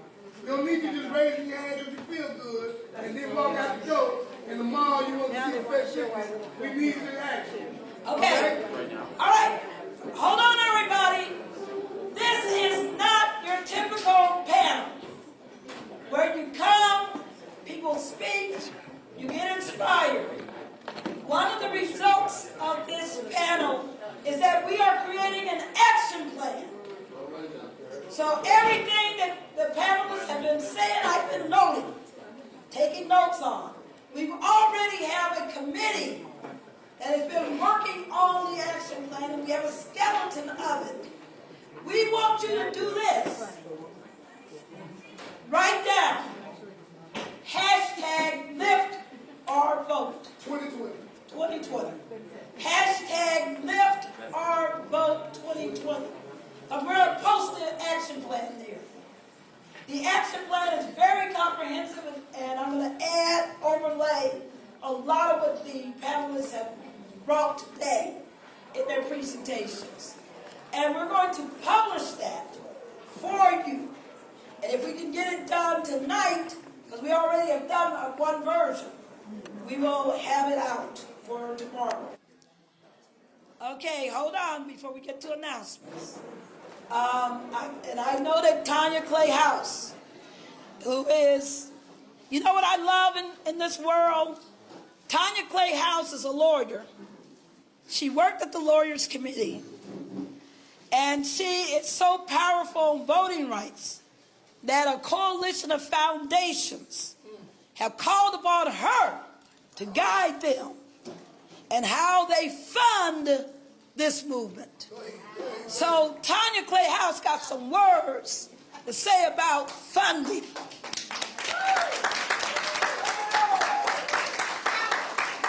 Go on, girl. I appreciate it, and I'll be brief. Silent, everybody. Silence. If you want the live stream people to hear you, you need the mic. Right. Okay, get him the mic. Get her the mic. Here she goes. Come on, Tanya. Okay. I'll be brief. I just wanted to acknowledge the presence of everyone in this room and also let everyone know that many of us do hear you. So those of us who have been in the field and been working are also advocating on other levels. That's what I'm doing right now. I'm working with foundations and funders to try to figure out how we can support more efforts in Alabama. That's exactly why I'm here today. So I wanted to make sure that you just knew who I was. For those of you, particularly those up here on the panel, I want to talk to you. I will be back with my colleague and prior panel as well. I just want to make sure I get your information because the State Infrastructure Fund is looking to do more support, particularly in the formerly covered jurisdictions, Alabama, Mississippi, and Louisiana. And so please get in contact with me. But I just wanted to let you know that we hear you, I know what needs to be done, and thank you to everybody for all the work that continues to go on throughout this country. So thank you. All right. You see, when we're serious, we bring resources to the table. We're not just bringing talk here. We're serious about this. Also, next year, FIRE has asked me to help take a leadership role in putting together the 55th anniversary of Selma.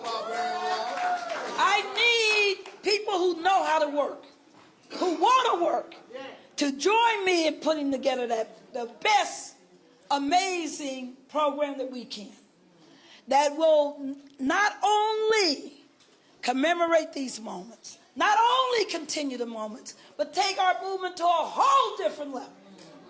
Because it cannot be business as usual. Everything has to be shaken up.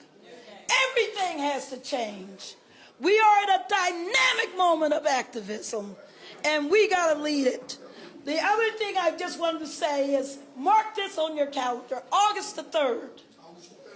August the 3rd, we're going to have a National Voting Rights Conference. And we are planning it right now. August the 3rd, National Voting Rights Conference. We are currently looking at having it in Selma. And we're going to follow it up in 2020 with a National Voting Rights Conference in Washington, D.C. Please make those notations. Right now, Fire Rose had to leave. Fire Rose's sister just died.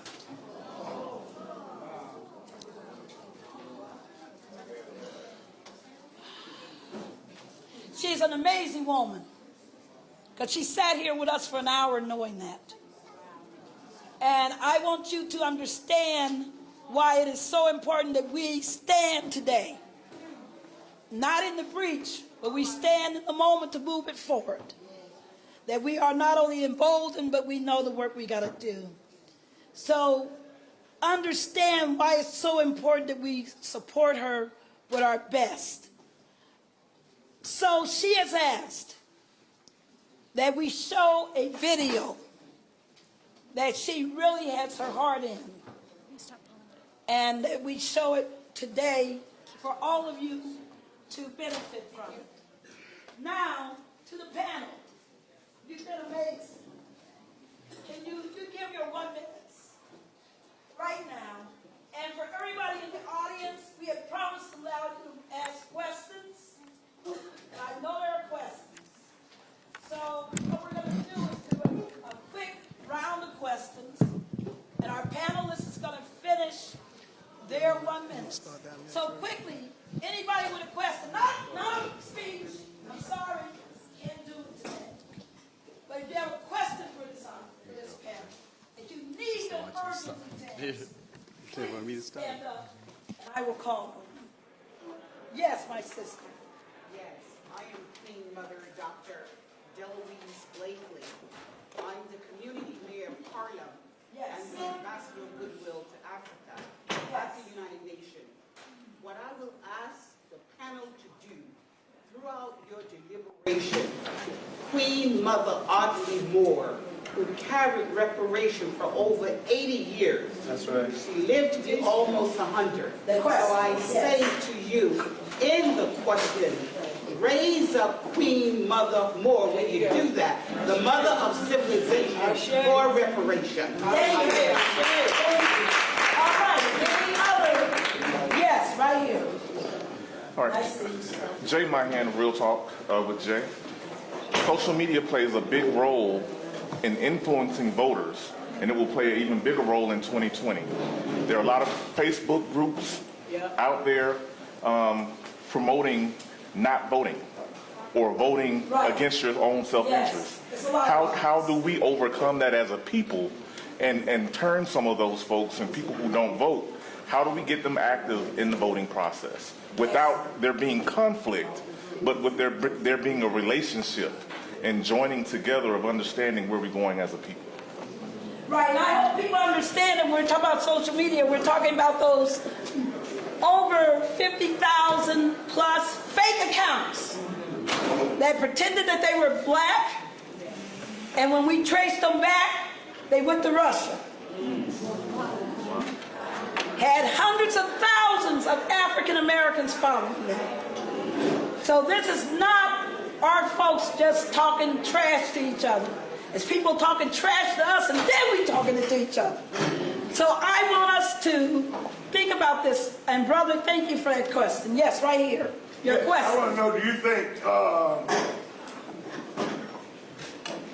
our solution lies with the liberation of Africa, and how do our voting help us liberate Africa? And do you think socialism is a better economic system than capitalism that will speak to the needs of the masses of the poor people in the world? Or do you think we need revolution? All right. All right. Who else? Any other pressing, burning questions? Not comments, not speeches. Any others? Okay. No, hearing no others, I'm going to ask the panel for your 1 minute, and we're going to show the film. Yeah, one more question. No, you got to speak to that question. Where did I miss? Right here. Right here. Excuse me. I want to know, yes, we have to collate the vote, but after the vote, you can't go home. Then you have to hold accountable those that you put in office. And I want to ask the question of, how do you maintain after all the effort you put in, because then you get tired? How do you maintain and keep pushing forward rather than just stop and say the job is done? That's right. And that's the point, that voting is not just about elections. Beyond elections. Yes, I understand there's somebody else I missed. Is that right? Okay. So we got everybody. All right. So I'm going to ask this panel to start with your 1 minute. I'm going to ask the prior panel to also, and I'm so grateful to you from the prior panel who have stayed from the beginning, to also join in. 1 minute. All right. So, yeah, I just want to recognize some of my elders that are here and standing in the tradition. Baba Mukasa, legendary fighter, General Rashid, one of the original signers of the Republic of New Africa, Mama Jeffries, Dolores Blake, who carries the baton of Queen Mother Moore, Maimuna, and Dr. Leonard Jeffries and others. These are the elders that I respect, that have moved me in my...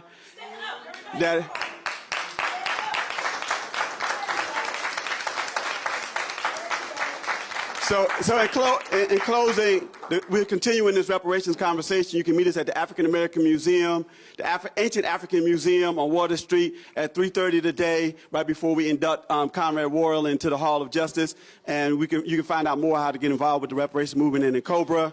And yes on socialism. 3:30 today. Of course. Okay, yes, revolution, yes, socialism. And I think it all becomes by imagination, right? Like being in this room, I can imagine what it means to fight side by side with black, poor whites, and immigrants. And so I think, and Native Americans, and right, like everybody who's affected. And I think that means opening up our homes for the kitchen table conversations. Like, let's have tacos with each other, let's have tamales with each other, and let's see how pain is affecting our lives, but also help each other translate it. So that's, I think, like the key. And I think the second would be, as my own kind of job that is organizing in the South with 8 states, I'm open to be able to work and connect immigrant rights organizations with black organizations and others so that we can build power collectively and get to that revolution that we want to see. Thank you.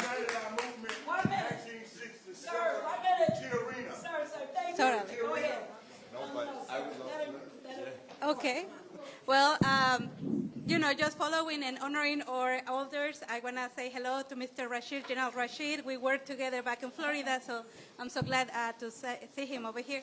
So revolution, yes to the revolution, but before we got to the revolution, we need to take care of ourselves too, because we're not going to be lasting, right? We need to replicate the work that we are doing. That's why we organize. So, but at the same time, we need to also to take care of ourselves. I'm just thinking about Ms. Fire Rose and how she must be feeling right now. And we need to really send all our good love and, you know, goodbye to one of our leaders over here. So I'm just saying this because, you know, our people are already tired of it defending themselves, reacting to what is coming afterwards. But if we don't take care of each other, we're not going to be lasting in this fight. Thank you. Amen. Revolution, and answer your question, revolution. But most of all, we have to look at our history and know that we're repeating a lot of our things. So I would just tell people we have to take a stand. And when we take this stand, it's going to make people uncomfortable. And that's the conversation. But don't let certain people in your house. I will leave you with that. We're going to let people in our house in Selma tomorrow.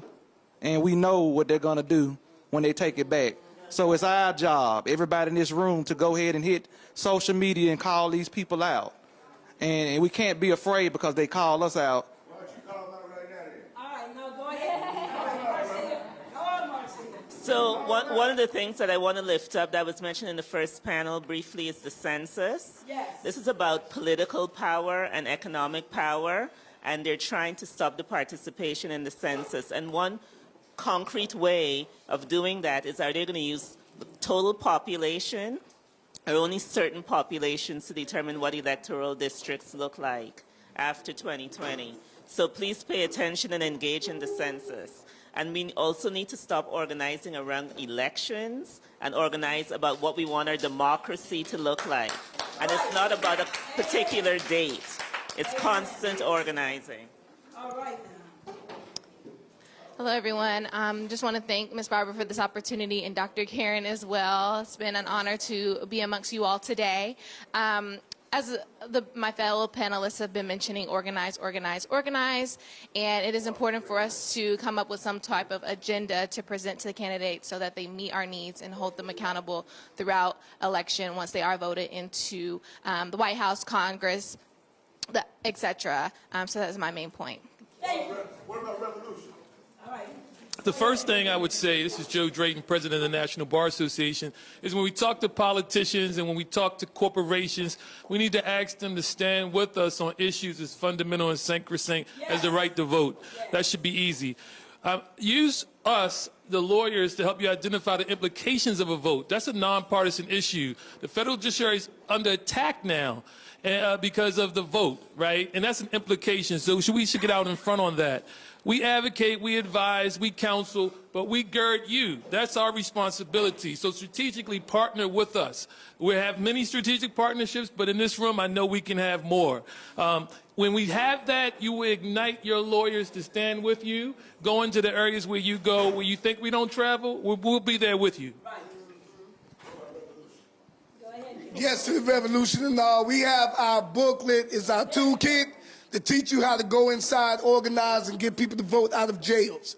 If we concentrate on this year, we will make a great impact and effect on all these city elections that was, and then we'll catch it in the state and the federal.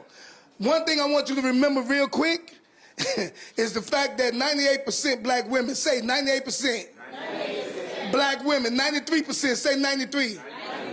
8 to 10,000, say 8 to 10,000.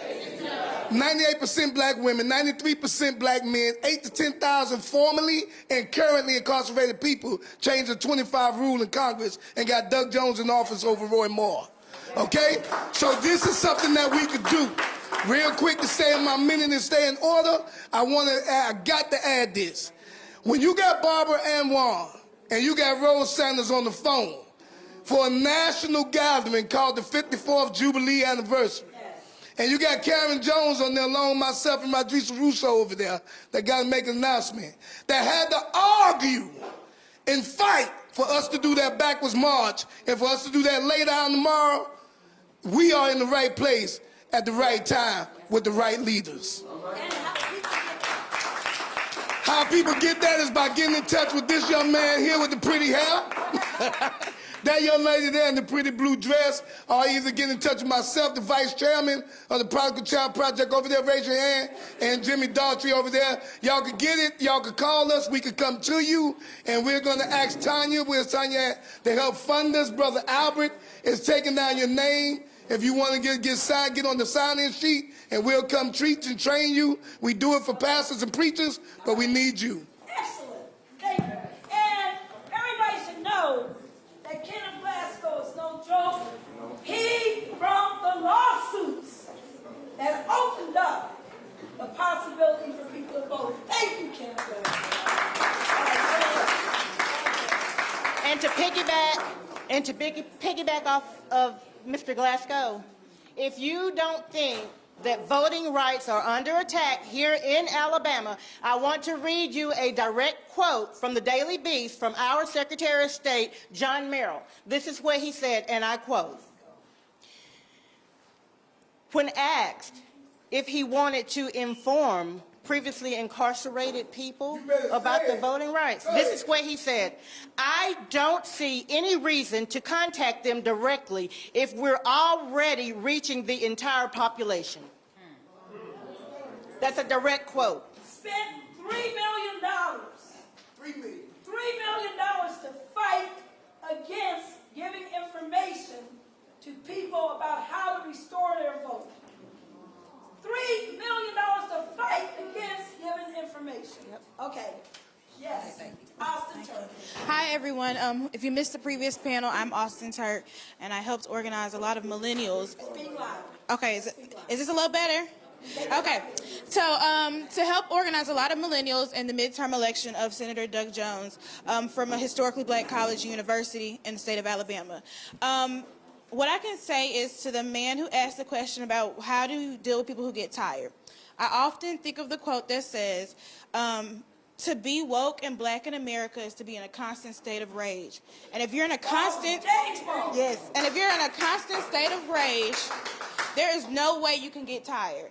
When you see, children dying from playing with toy guns, when you see, like I mentioned earlier, women going into hospitals and not coming out with their children because of medical malpractice, when you see people who are being evicted from their homes, when you see people who cannot vote, when you see people who cannot get food to eat, you cannot allow yourself to be tired. So I think the way to combat all of that is to, one, educate not only us, but our millennials. Yes. When you really put an understanding into things like the crack and cocaine disparity, it really becomes real for people. So start educating at the most mass that we can in and being real about the conversations that we're going to have. And so that's my best advice to making sure that we keep people active past this election. It goes further past 2020. You know, the livelihood of minorities, the livelihood of poor people is too much at stake to be tired. So that's what I can say. All right. And if I can just say one thing to everybody, Austin Turk is part of 200 young millennials who we have trained.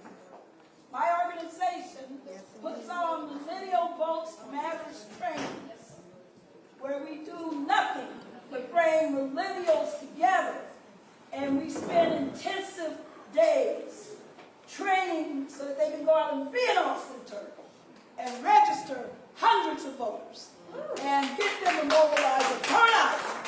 So we are going to be doing that here in Alabama. We're planning one for this year with some help. And we're also looking at Mississippi and Louisiana.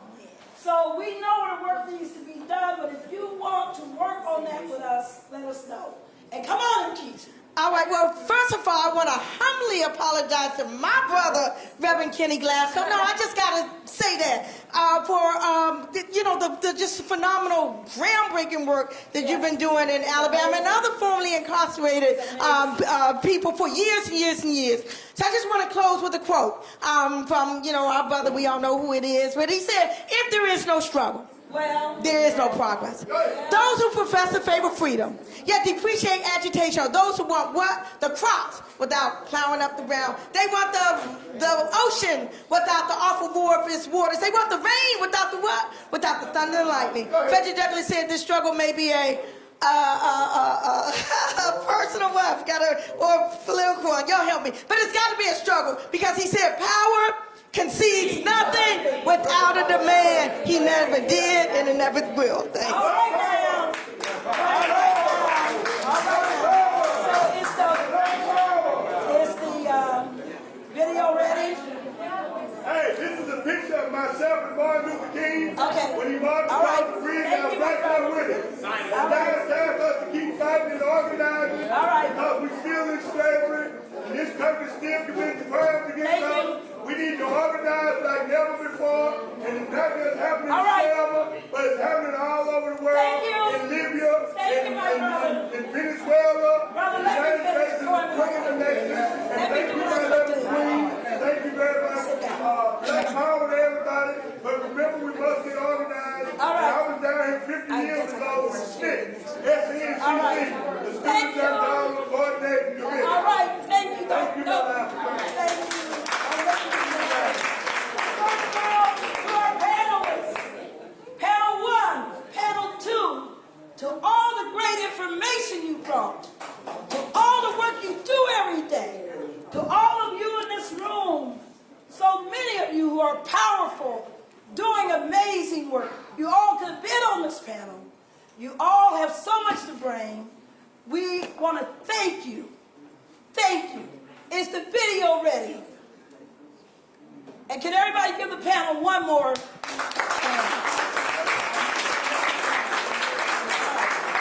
We're going to play the video at Mother Fire Rose's request. Please, we're going to do that monitor right now. So let me just set this up, Reverend.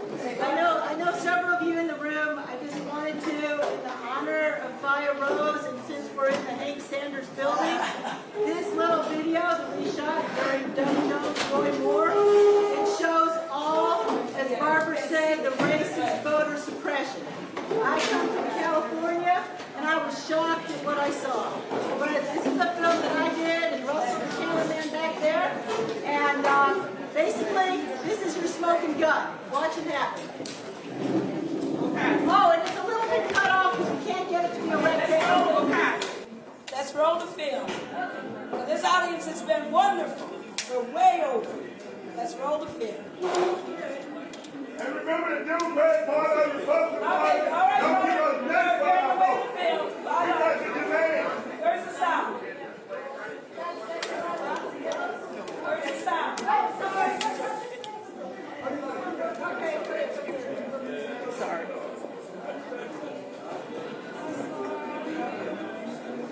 I can't hear you.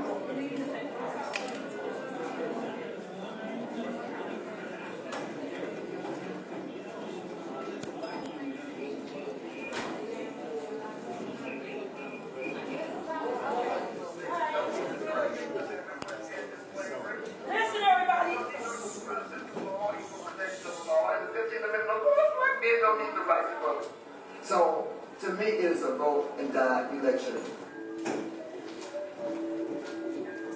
We have a special election in our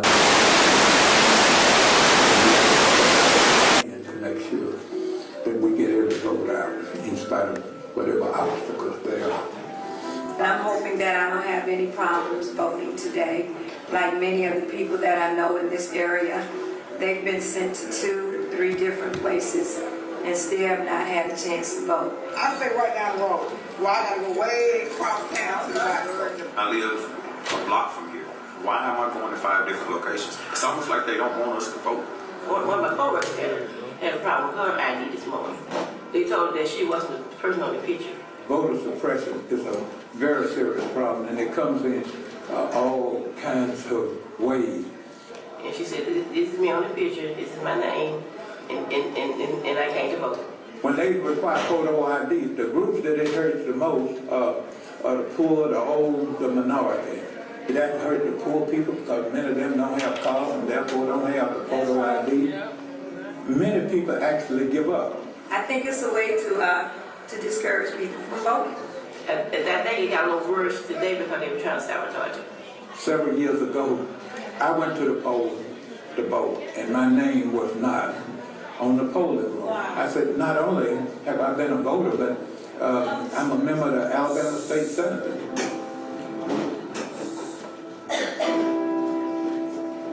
You know, my grandmother, she painted the picture of it being like, the blood being like water running down the side of the bridge, and I would just tune in.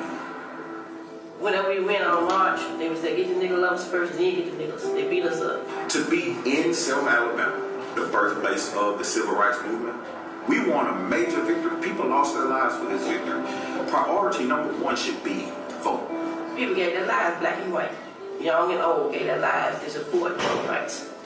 The Supreme Court struck down in the Voting Rights Act, Section 4B. That was a very powerful thing, but now that it's gone, you have voter suppression coming up in all kind of ways. And by the time you go into court and fight it, they got another scheme going on. There's 2,000 vote, 3,000 vote difference all of a sudden. Look how it's narrowed. Because Selma came. Dallas County came in, which is Selma, and look at the market. Selma came in. Just seeing the difference that this area just made. Wow. What if we wouldn't have had to search for our polling locations? In spite of the voter suppression, people have been coming out in great numbers. I voted, but I didn't give up. I went. All right. Where's the post? Doug Jones, 609. 609. Rob Moore 175. So Doug Jones won. 9%. That's good.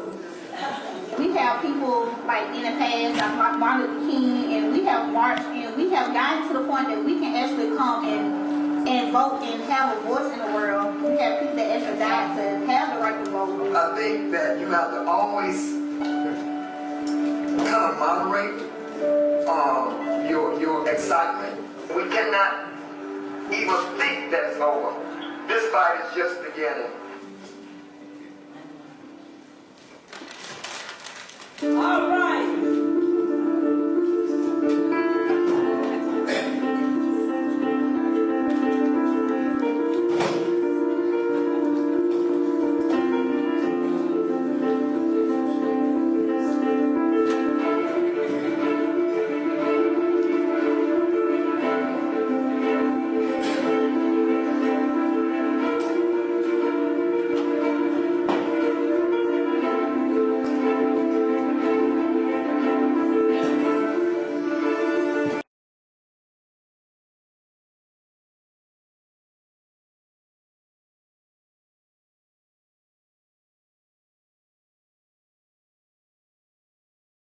You want to support Roland Martin Unfiltered? Be sure to join our Bring the Funk fan club. Every dollar that you give to us supports our daily digital show. There's only one daily digital show out here that keeps it black and keep it real. It's Roland Martin Unfiltered. Support the Roland Martin Unfiltered daily digital show by going to RolandMartinUnfiltered.com. Our goal is to get 20,000 of our fans contributing $50 each for the whole year. You can make this possible. RolandMartinUnfiltered.com.